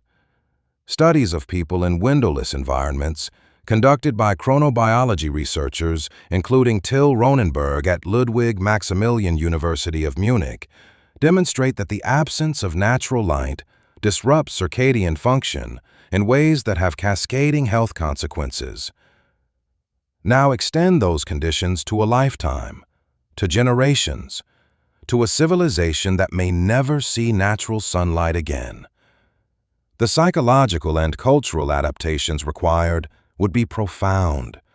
The communities that survived would need to develop new rhythms, new social structures, new ways of marking time and organizing collective life without the solar cues that have governed human existence since before we were fully human. Some researchers have noted, cautiously, speculatively, that the communities best adapted to survive this transition might be those that already have extensive cultural experience with darkness and cold and long periods of solar absence. Indigenous communities of the Arctic, whose cultures have adapted over thousands of years to polar night conditions. Deep-sea researchers and submarine crews who have developed personal and professional protocols for extended subsurface existence. Mining communities whose working lives are already conducted underground. This is not to romanticize hardship. It is to recognize that cultural adaptation and prior experience with extreme conditions are genuine survival advantages that standard engineering analyses of the rogue planet scenario often overlook. Now, let us ask one final, deeply uncomfortable question. How many people could actually survive? The honest answer, based on the energy budgets and food production calculations, is a fraction of the current global population. A small fraction. Researcher Anders Sandberg at the Future of Humanity Institute at Oxford University has written about the general constraints on post-catastrophe human population bottlenecks. While Sandberg has not published specific calculations for the rogue planet scenario, his framework for thinking about minimum viable populations, the smallest group that can maintain genetic diversity, cultural knowledge, and technological capability across generations, suggests that groups of several thousand individuals, properly organized and equipped, could potentially maintain a viable, long-term civilization. Several thousand, out of 8 billion. The mathematics of a rogue Earth survival scenario, if we are being honest, is brutal. But several thousand is not zero. And in the history of life on this planet, the difference between 0 and several thousand has proven more than once to be the difference between extinction and an entire new chapter of evolutionary history. Humanity has been through population bottlenecks before. Genetic evidence analyzed by researchers at Stanford University and the Max Planck Institute for Evolutionary Anthropology suggests that the human population may have dropped to as few as 10,000 individuals approximately 70,000 years ago, possibly in connection with the supervolcanic eruption of Toba in what is now Sumatra, an event that caused a volcanic winter lasting years and dramatically reduced global temperatures. We came through that. Not easily, not without loss of incalculable magnitude, but we came through it. And the people who came through it carried with them something that no rogue planet scenario, no matter how extreme, can freeze or crush or extinguish. They carried knowledge, language, the ability to teach the next generation everything learned from the last, the capacity to adapt, to innovate, to find warmth where the physics says there should be cold, to find life where the models say there should be death. That capacity did not evolve for the comfortable world of sunlit surface living. It evolved for exactly this. For the moment when everything familiar is stripped away, and something must be found in the dark. 48 hours have passed. The countdown is over. But the story is not, because the first 48 hours, catastrophic as they are, represent only the opening movement of a transformation that will unfold over centuries and millennia. And to truly understand what Earth becomes as a rogue planet, we need to look beyond the immediate crisis. We need to follow this world into the long darkness that lies ahead.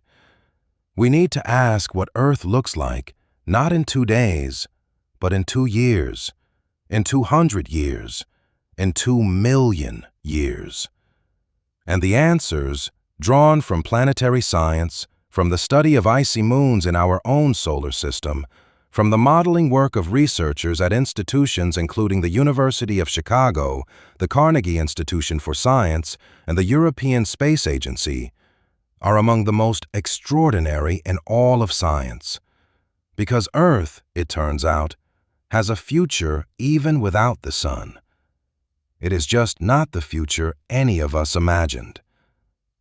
Let us begin with the atmosphere, because the fate of Earth's atmosphere in the centuries following ejection is one of the most debated and consequential questions in rogue planet science. In the first weeks after ejection, the atmospheric changes we tracked during those 48 hours continue to accelerate. Water vapor continues to condense and precipitate. The greenhouse effect continues to weaken. Surface temperatures continue to fall.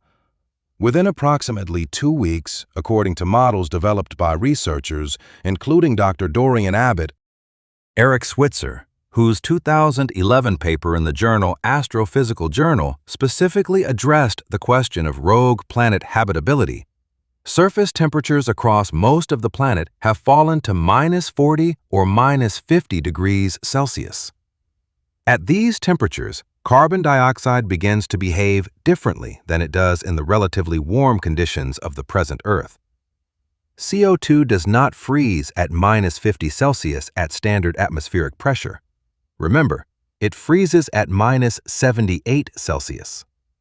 But as temperatures continue to fall over weeks and months, and as the atmosphere thins through the loss of water vapor, the partial pressure of CO2 changes. Within approximately 2 years of ejection, according to these models, surface temperatures in the most exposed locations, the high-latitude continental interiors, far from the thermal buffering of the oceans, may approach the freezing point of carbon dioxide. When CO2 begins to freeze out of the atmosphere, the consequences are profound. The greenhouse effect, already severely weakened by the loss of water vapor, collapses further. The cooling accelerates again, and the atmosphere itself, that thin, precious layer of gas that has protected life on Earth for billions of years, begins to slowly, inexorably thin. Over centuries, much of Earth's nitrogen atmosphere, the dominant component at 78%, remains gaseous. Nitrogen does not freeze until it reaches -210 degrees Celsius, far below anything achievable at Earth's surface, even in the most extreme rogue planet scenario, because geothermal heat prevents such extreme surface cooling. But the water vapor is essentially gone within weeks. The CO2 is largely frozen out within years to decades. What remains is a thin, cold, nitrogen-dominated atmosphere with trace amounts of noble gases. Not nothing, but not what we have now. Here is the paradox that makes the rogue Earth atmosphere story so fascinating.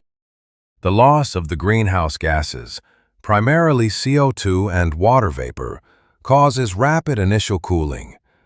But it also sets a floor on how cold the surface can get.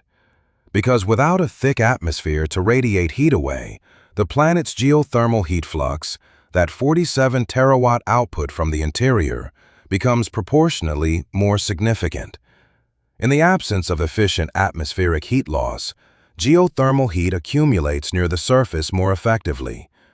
This is not enough to keep the surface warm by any human standard, but it is enough to create a situation that planetary scientists find genuinely remarkable.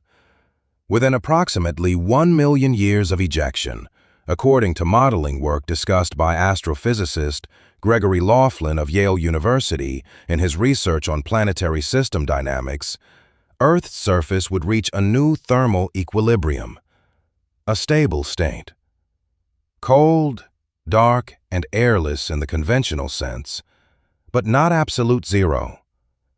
The surface temperature in this equilibrium state, driven entirely by geothermal heat output, would be somewhere in the range of -50 to -70 degrees Celsius in most locations, with warmer regions near volcanic hotspots. And beneath a growing global ice sheet, something remarkable would be preserved. Liquid water.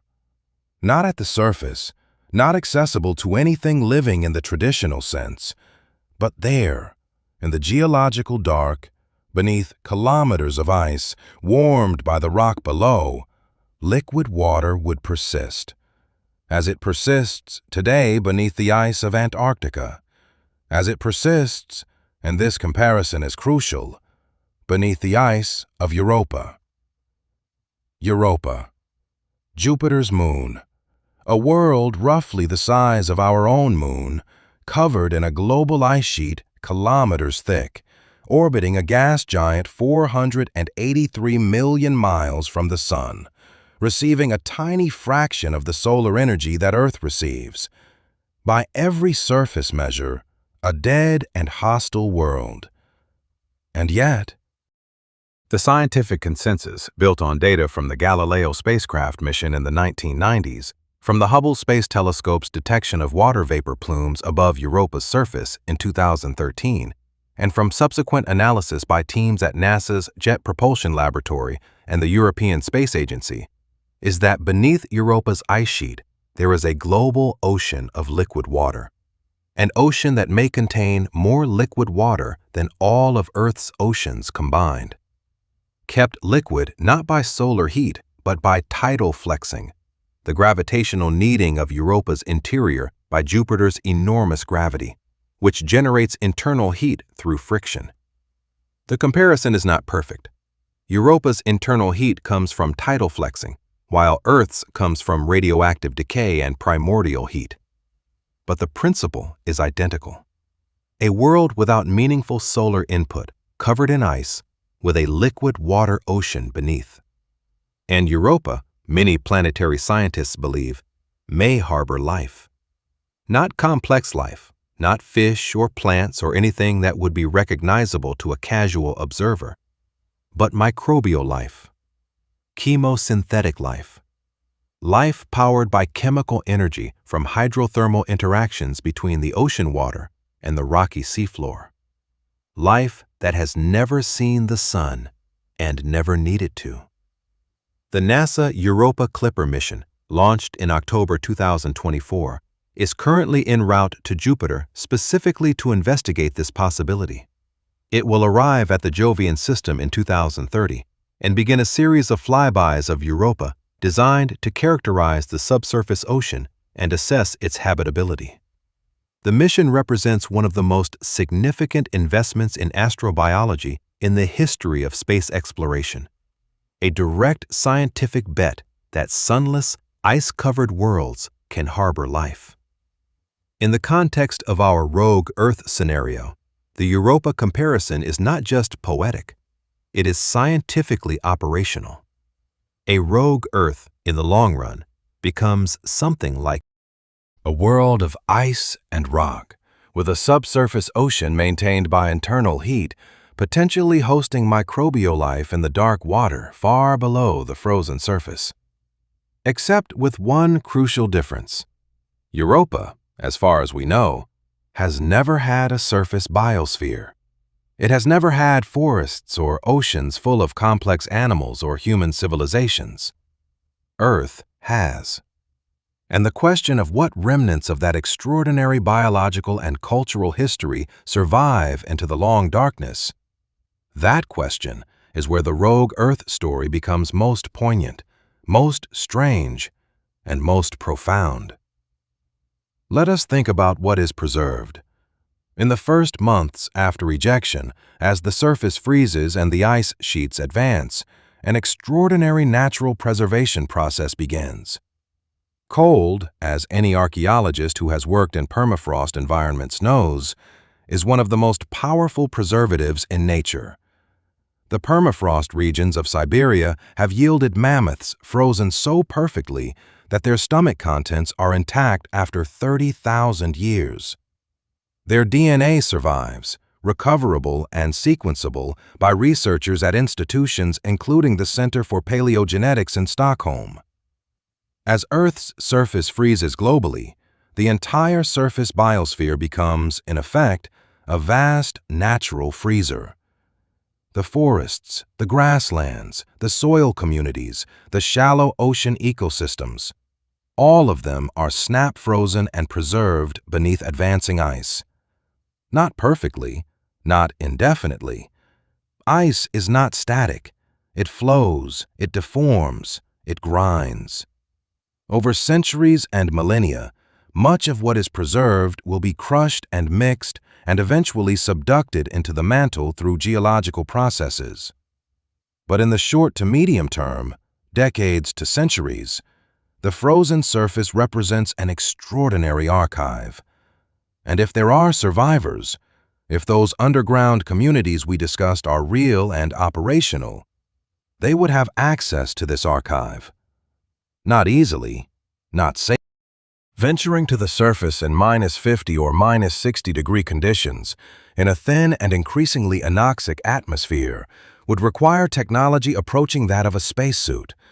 But it would be possible. And the resources available on the frozen surface, structural materials, frozen biological matter that could potentially be used for food or genetic stock, the remnants of industrial civilization, would be of enormous value to survival communities. Now let us think about something that sits at the intersection of biology and time: the genetic library of life on Earth. Every species that has ever existed on the surface of this planet carries in its DNA billions of years of evolutionary information.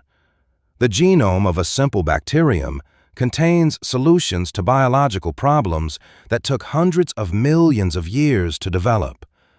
The genome of a flowering plant encodes the instructions for photosynthesis, for symbiosis with pollinators, for chemical defense against herbivores. A library of solutions to living on a sunlit world that is of incalculable value. In a rogue Earth scenario, this library is at risk, but it is not lost. The Svalbard Seed Vault we mentioned earlier is one component of a broader global effort to preserve biological diversity in frozen form. The Frozen Ark project, initiated in 2004 by researchers at the University of Nottingham and the Zoological Society of London, aims to preserve DNA and living cells from endangered animal species. The Revive and Restore organization in the United States focuses on preserving and potentially reviving extinct species from frozen genetic material. The Global Genome Biodiversity Network coordinates the collection and preservation of genomic material from species worldwide. None of these projects was designed with a rogue planet scenario in mind. They are responses to the current biodiversity crisis, the ongoing sixth mass extinction driven by habitat destruction and climate change. But in a rogue Earth scenario, they become something else entirely. They become the seed of a future. Because here is the thought that is almost impossible to hold in the mind, but which the science genuinely supports.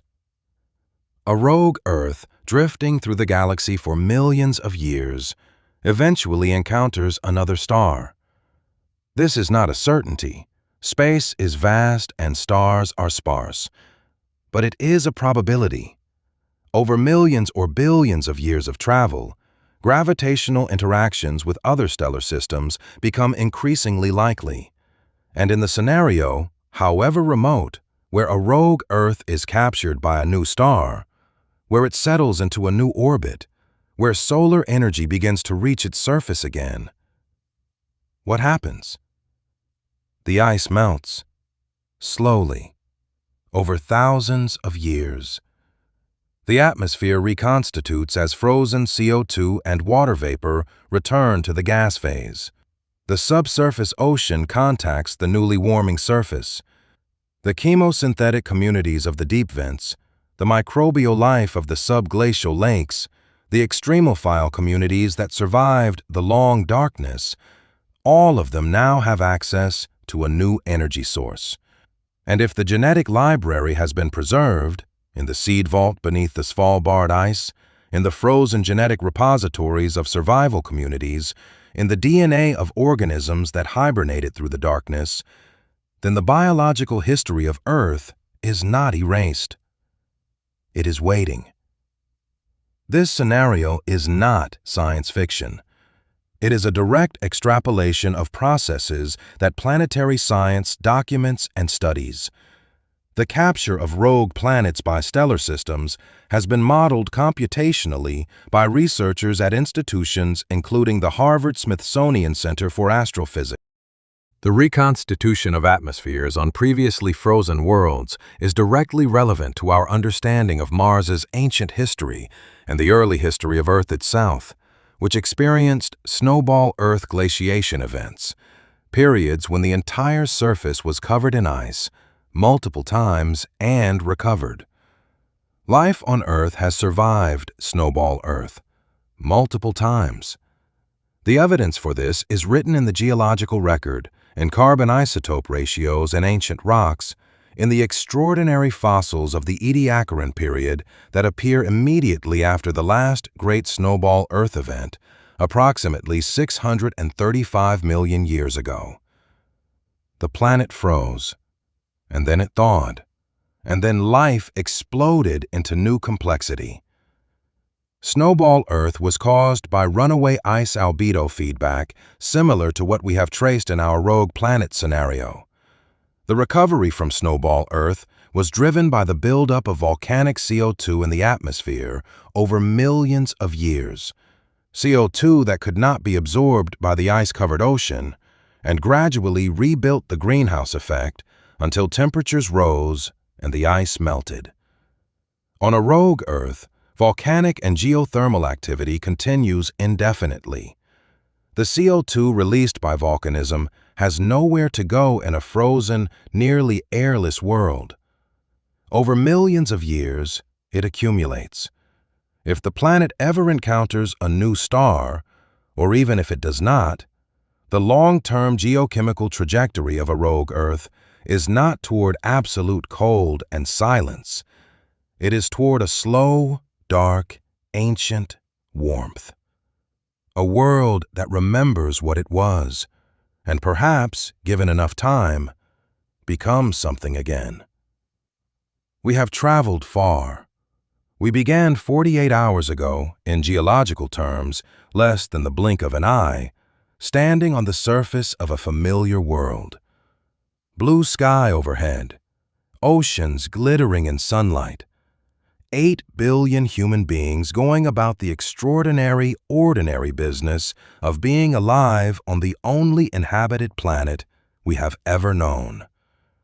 And we have followed this world through the physics of abandonment, through the cascade of atmospheric feedbacks, through the freezing of oceans and the death of surface ecosystems, and the desperate ingenuity of human survivors going underground, through the extraordinary resilience of deep life, the hydrothermal vent communities, the subsurface microbes, the cryptobiotic extremophiles waiting in the ice, through the long geological darkness and the possibility, however remote, of a second chapter under a new star.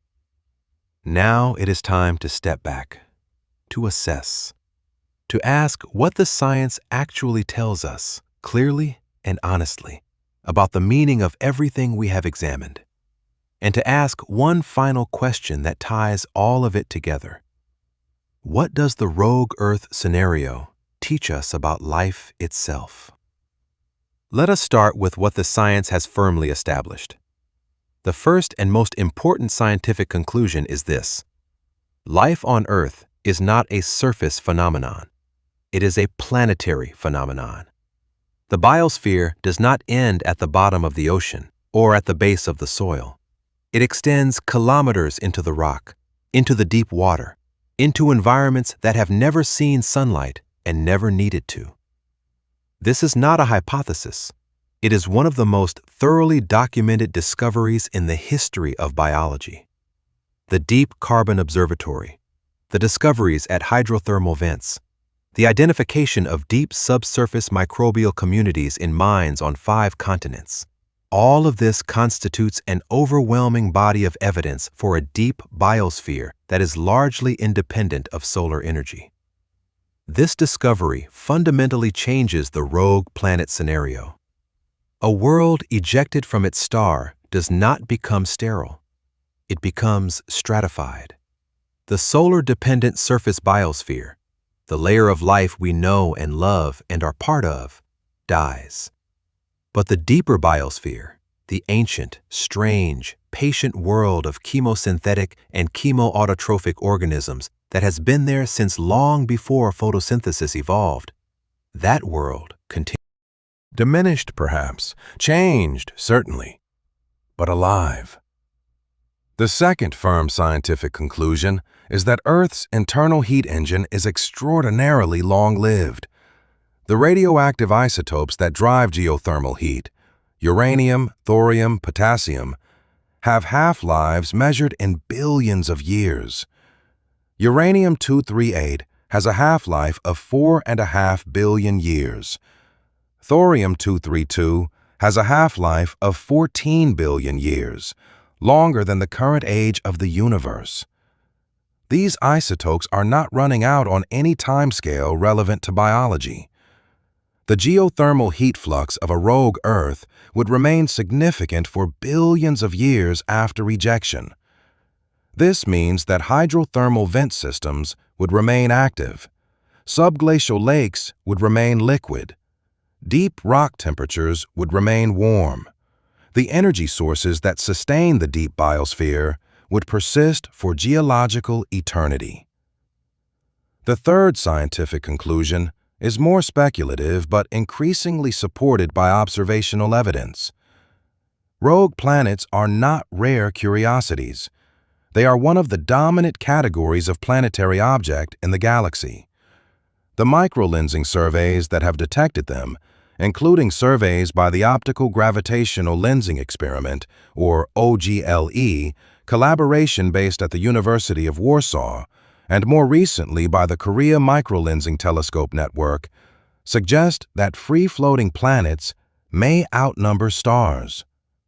Every one of those worlds was presumably once part of a solar system.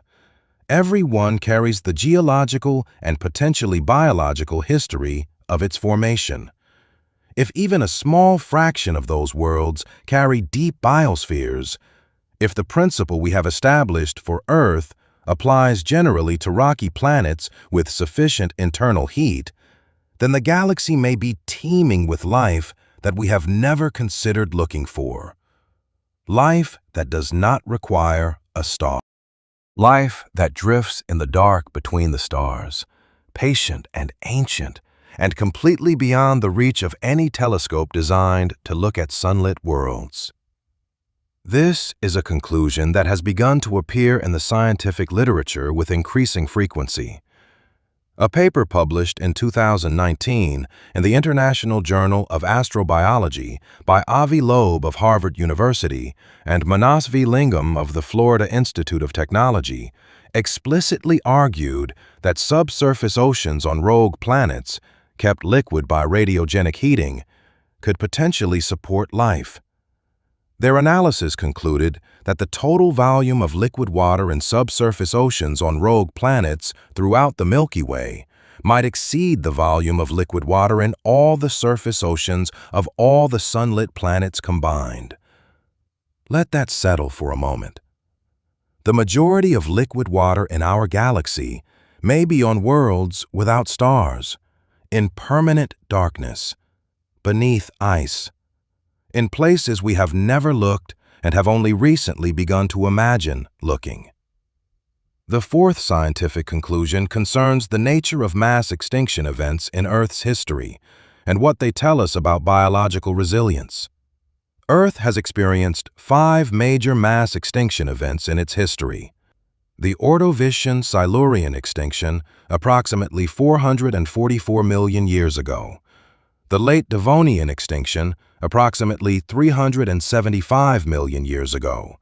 The Permian-Triassic extinction, approximately 252 million years ago, the most severe, in which an estimated 96% of all marine species and 70% of all terrestrial vertebrate species were eliminated.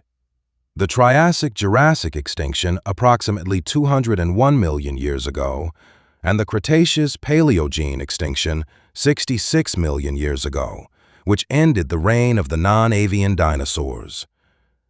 Each of these events was caused by a different mechanism: glaciation, volcanic eruption, asteroid impact, oceanic anoxia.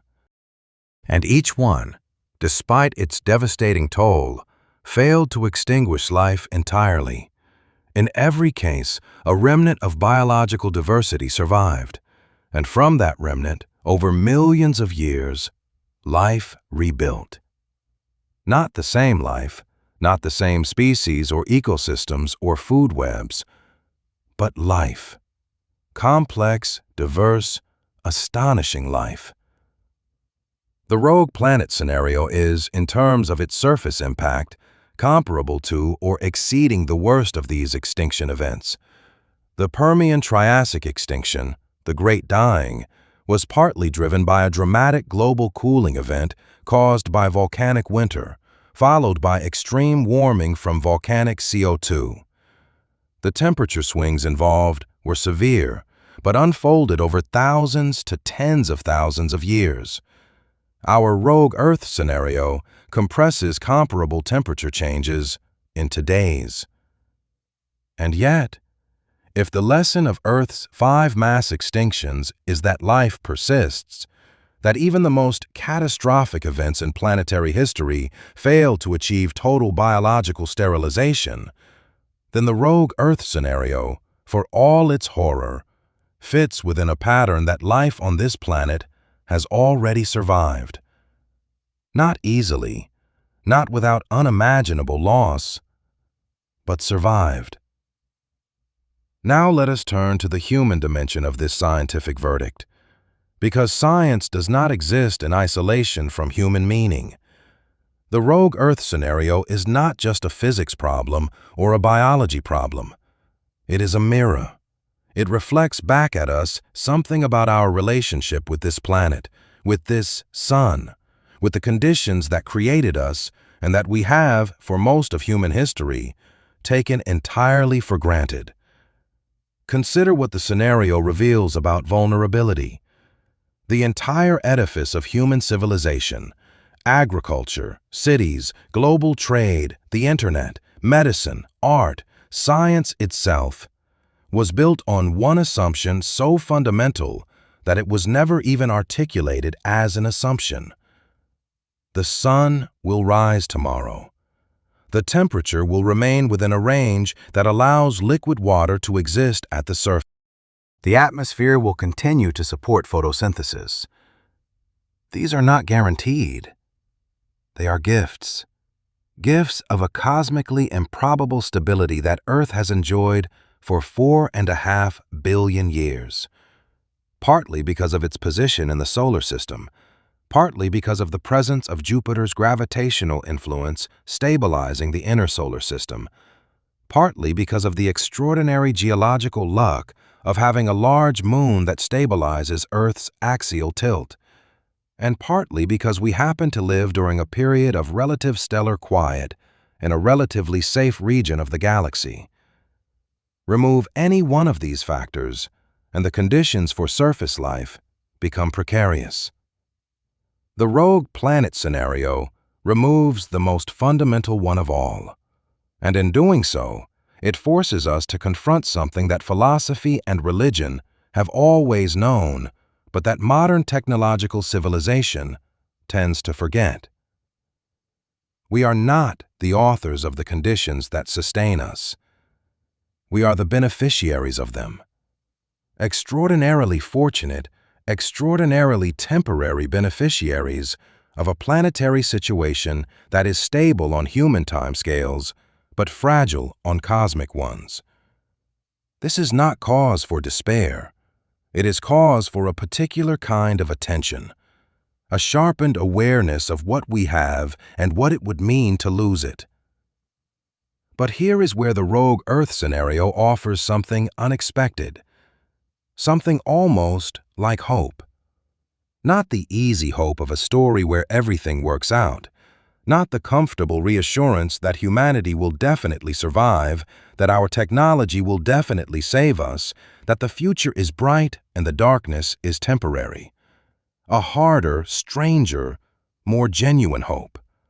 The hope that is written in the biology of extremophiles, in the chemistry of hydrothermal vents, in the extraordinary persistence of deep subsurface microbes that have been living in the rock for millions of years without sunlight, without warmth, without anything we would recognize as favorable conditions.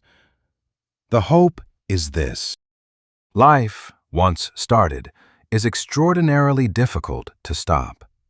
Not any particular form of life, not our form, not the surface biosphere we know, but life as a process, as a thermodynamic strategy for organizing matter and energy into self-sustaining, self-replicating adaptive systems. Life as a principle.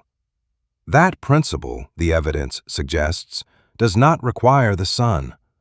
It requires energy, any energy, chemical energy, geothermal energy, radiolytic energy from radioactive decay.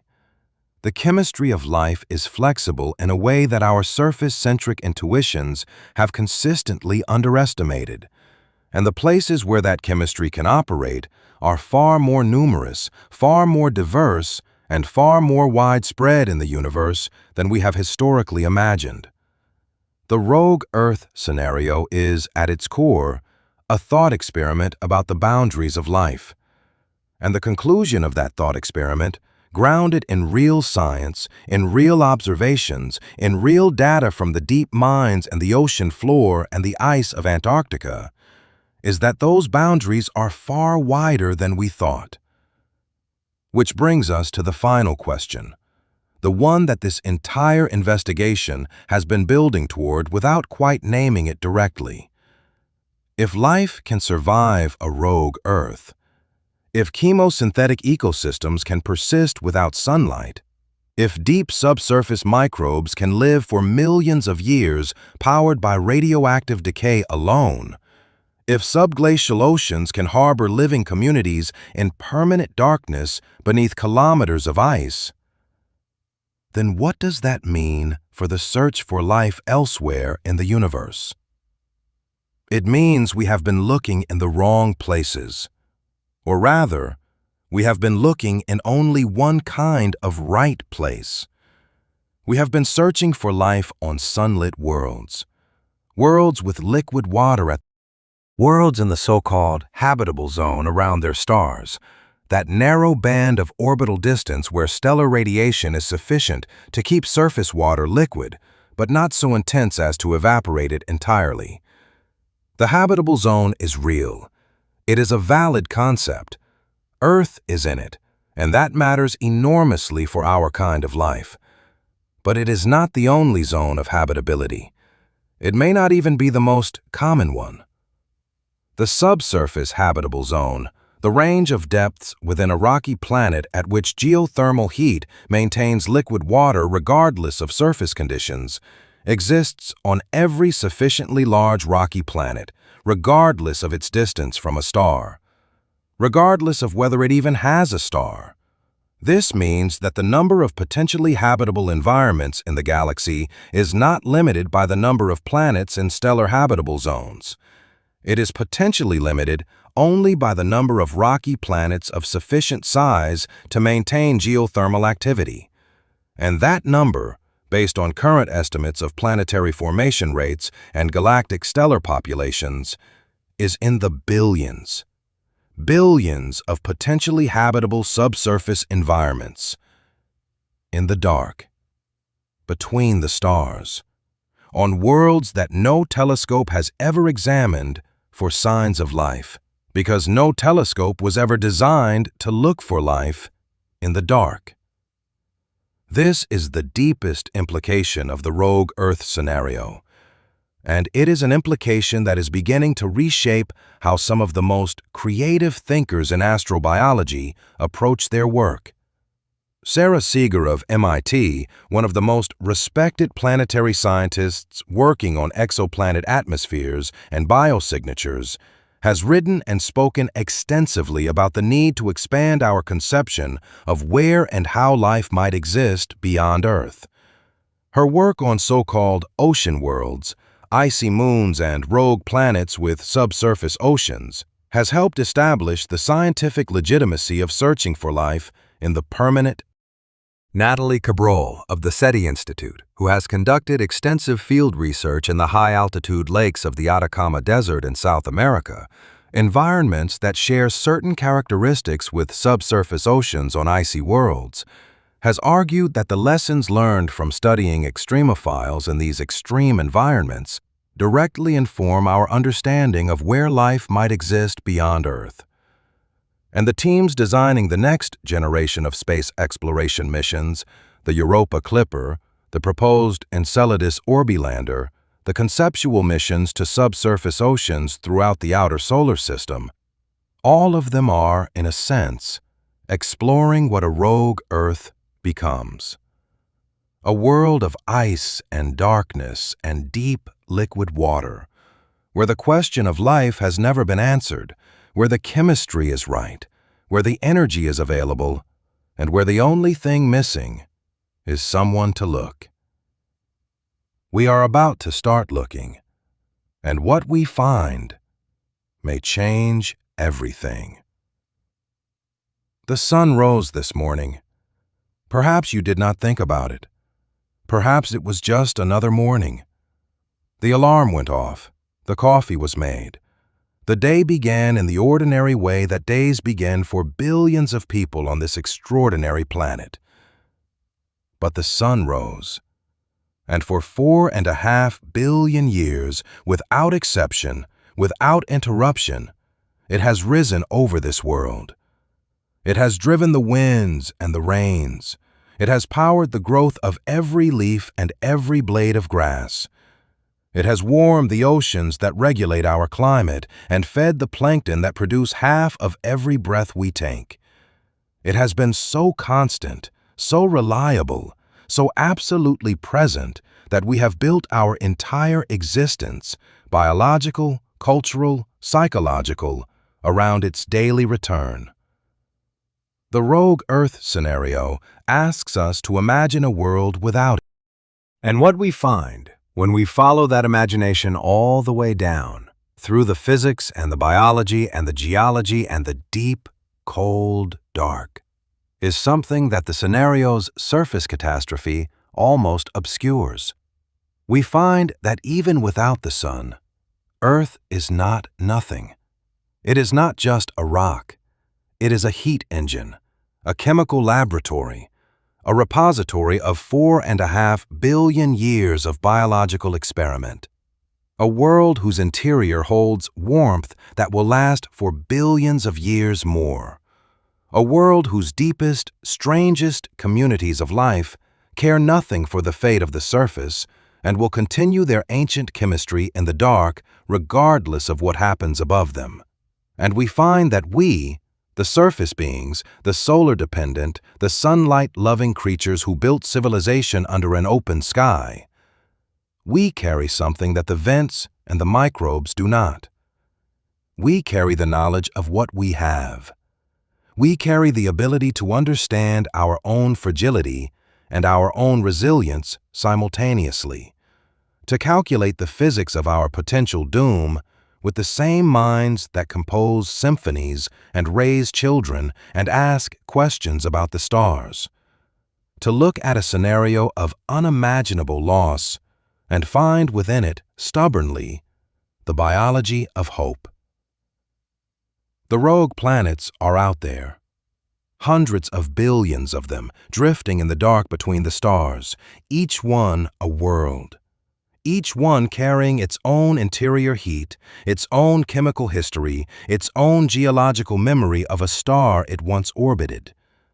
Some of them, perhaps, carrying the frozen remnants of biospheres that once flourished on their surfaces under the light of suns that long ago grew cold or exploded or simply drifted too far away. Some of them, perhaps, still alive in the dark. We have not found them yet. We have not looked in the right way, with the right instruments, asking the right questions. But we are beginning to. The science is pointing us toward the dark, toward the ice, toward the deep water and the deep rock and the patient, ancient life that does not need the light. And perhaps, in the most profound sense that this investigation can offer, that is the most important thing the rogue Earth scenario teaches us. Not that darkness is survivable, not that life is resilient, not even that the universe is stranger and fuller than we imagined, but that the light we carry inside us, the light of curiosity, of inquiry, of the refusal to stop asking why and how and what if, that light does not depend on the sun either. It depends on us. And as long as we are asking these questions, that light is not going anywhere. Not that darkness is survivable, not that life is resilient, not even that the universe is stranger and fuller than we imagined, but that the light we carry inside us, the light of curiosity, of inquiry, of the refusal to stop asking why and how and what if, that light does not depend on the sun either. It depends on us. And as long as we are asking these questions, that light is not going anywhere.